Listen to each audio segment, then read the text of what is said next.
gonna leave my freedom behind. So I say, you know what?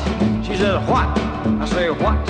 The yellowed paper trembles in James Morrison's weathered hands as he sits in his Nashville hospice room, struggling to hold back 47 years of silence. At 91, with maybe weeks left to live, the former prison chaplain stares at a visitor's log from Tennessee State Penitentiary dated July 3, 1977. His voice cracks as he finally speaks the words that will shatter everything we believed about Elvis Presley's final days on Earth.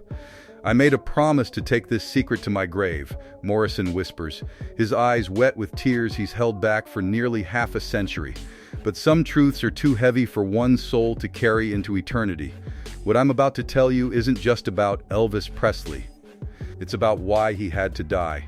The terminal cancer diagnosis came 3 months ago, but Morrison says that's not what's killing him. It's the weight of what happened that humid July night when his phone rang at 2 in the morning. He remembers every detail because trauma has a way of burning moments into your memory like acid on metal. The voice on the other end was professional, cold, and absolutely certain. They said they were representing Mr. Presley and that he needed spiritual guidance for an urgent matter. Morrison almost hung up, convinced it was a prank, until the caller mentioned something only 3 people in Tennessee Corrections knew: the name of an inmate in maximum security whose existence was so classified that even his prisoner number was redacted from official records. Within an hour, Morrison was standing at the prison's rear service entrance, a place where deliveries came through and bodies left in bags. The July heat was suffocating, but nothing compared to the chill that ran through him when he saw the black Cadillac slide through the shadows like a funeral procession. The chaplain had counseled murderers, rapists, men who'd done unspeakable things, but nothing prepared him for the broken figure that stepped out of that car. Elvis Presley looked like death was already claiming him piece by piece. This wasn't the bloated, struggling performer the world saw on stage just weeks earlier. This was a hollow man, tears already streaming down his face before he even reached the prison door. Morrison describes Elvis's appearance that night as someone who'd been carrying a cross for so long that his bones were starting to splinter under its weight.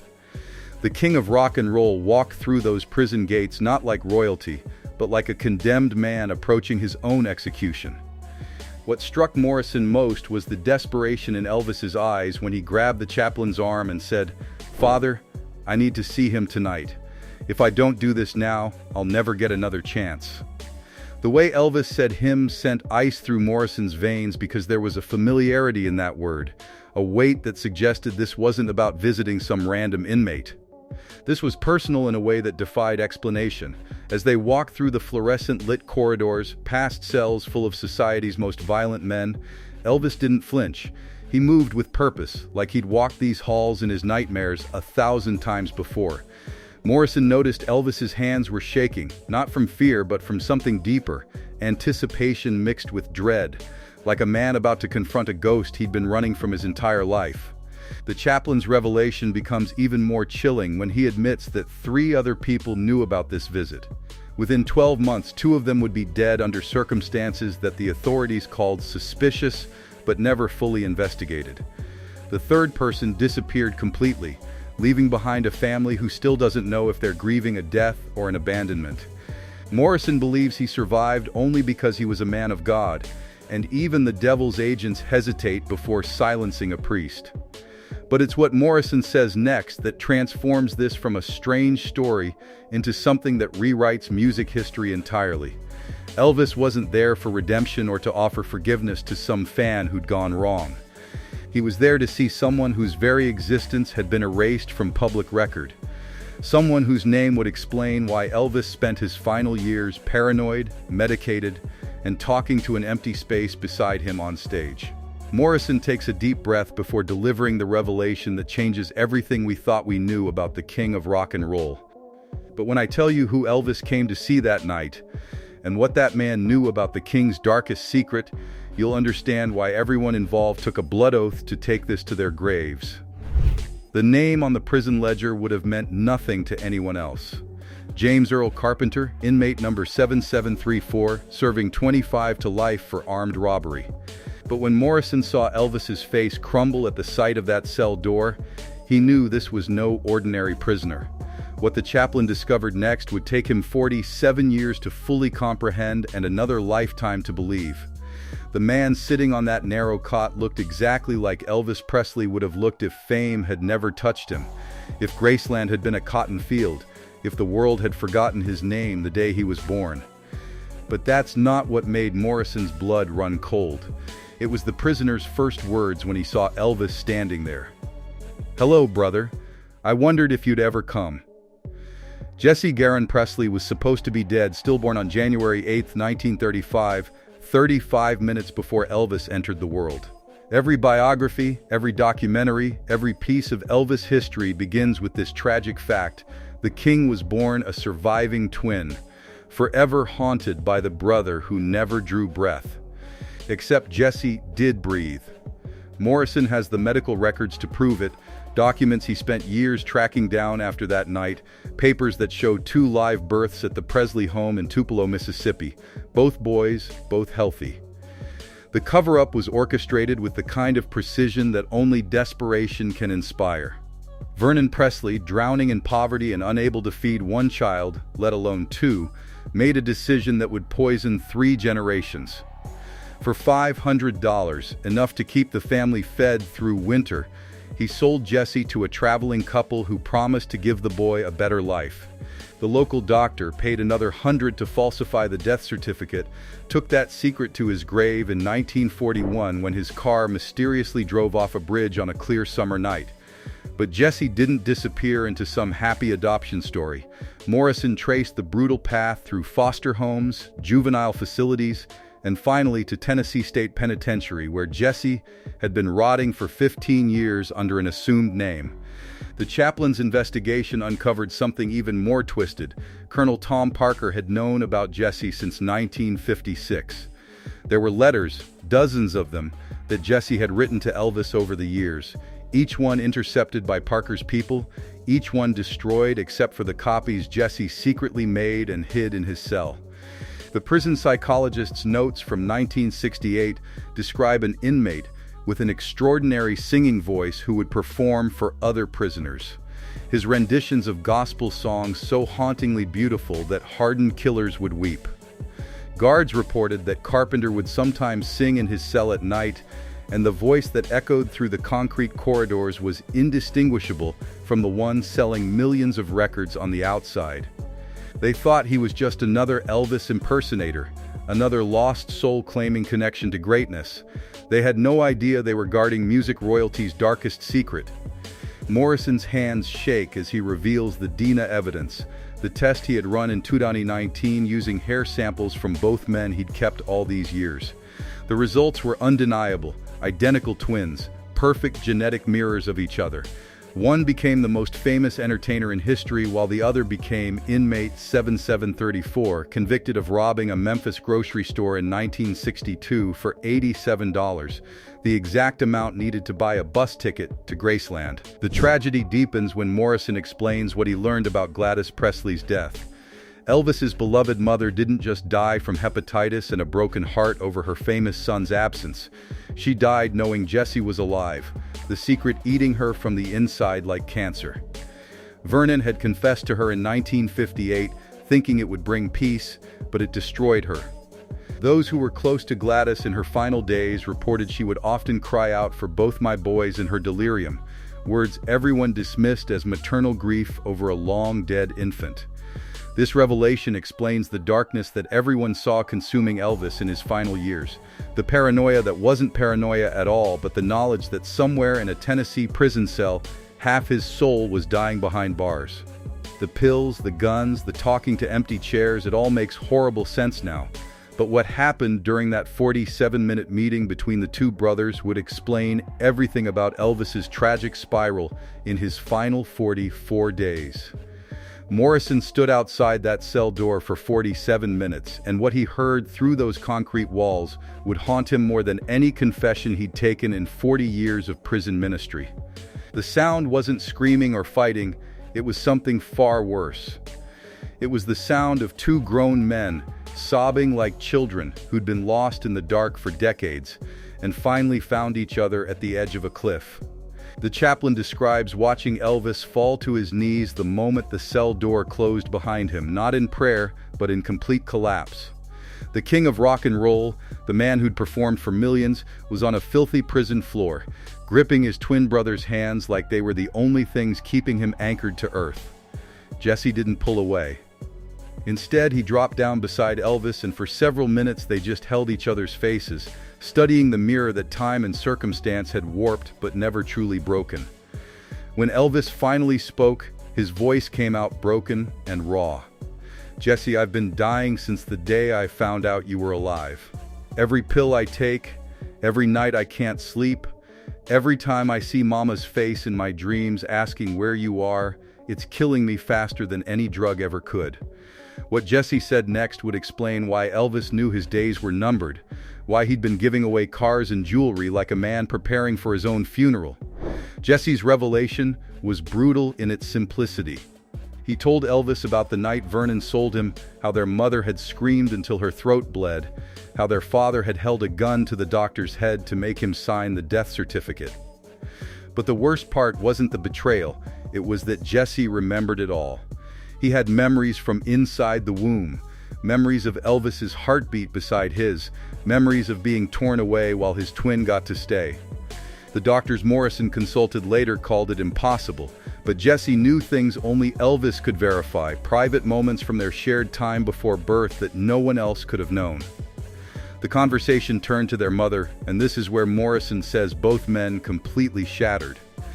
Jesse pulled out a photograph, worn soft from handling, showing Gladys holding a baby, but it wasn't Elvis. It was Jesse, taken during the 3 days she fought to keep both sons before Vernon made his devil's bargain. Elvis stared at that photo like it was a window into an alternate universe where his mother got to love both her boys, where the guilt didn't eat her alive, where she didn't die calling out for a child everyone thought was dead. Then came Elvis's confession about the medication, the paranoia, the feeling that he was living half a life. "I'm not whole, Jesse. I've never been whole. Every stage I've stood on, I've felt you there beside me, like a phantom limb that aches even though it's gone. The pills just make the aching stop for a while." Jesse responded by humming something, a melody Morrison had never heard before but would later recognize when it appeared as Elvis's last recording, a song that officially didn't exist until after his death. The blood pact they made was simple but devastating. Jesse would remain silent, would die as James Earl Carpenter if Elvis promised to make things right in his will to ensure Jesse's children, yes, he had children, would be taken care of. Elvis agreed, but then said something that made Morrison's blood freeze. "I won't be around much longer, brother. They know I know now. The colonel, the people above him, they know I found you. The devil's collecting soon, and I've run out of ways to pay." Morrison describes their final embrace as watching something biblical, like Jacob wrestling with the angel, except both men were the angel and both were Jacob. They held each other with the desperation of twins being separated at birth all over again, knowing this was goodbye forever. Elvis's parting words still wake Morrison up at night, not because they were profound, but because they were prophetic. "Tell him I'm sorry when I'm gone. Tell him I tried to be enough for both of us." 6 weeks later, Elvis was dead. But what Morrison discovered in the prison logs after August 16th would suggest this wasn't the ending, it was murder. 3 days after Elvis's funeral, while the world was still mourning the king, Jesse Presley was found dead in his cell. The official report called it suicide by hanging, but Morrison knew better because he'd seen Jesse just hours before, and the man wasn't suicidal, he was terrified. Jesse had told the chaplain that 2 men in expensive suits had visited him the day after Elvis died. Men who weren't lawyers or family, men who spoke about maintaining the legacy and protecting investments. They never threatened him directly, but Jesse understood the message perfectly. Dead twins tell no tales. Morrison's investigation into Jesse's death led him down a rabbit hole of financial records that would make anyone question everything about Elvis's empire. The prison warden, a man who'd driven the same rusted pickup truck for 15 years, suddenly retired to Florida 3 days after Jesse's death with a bank account showing a $2 million deposit from a shell company in the Cayman Islands.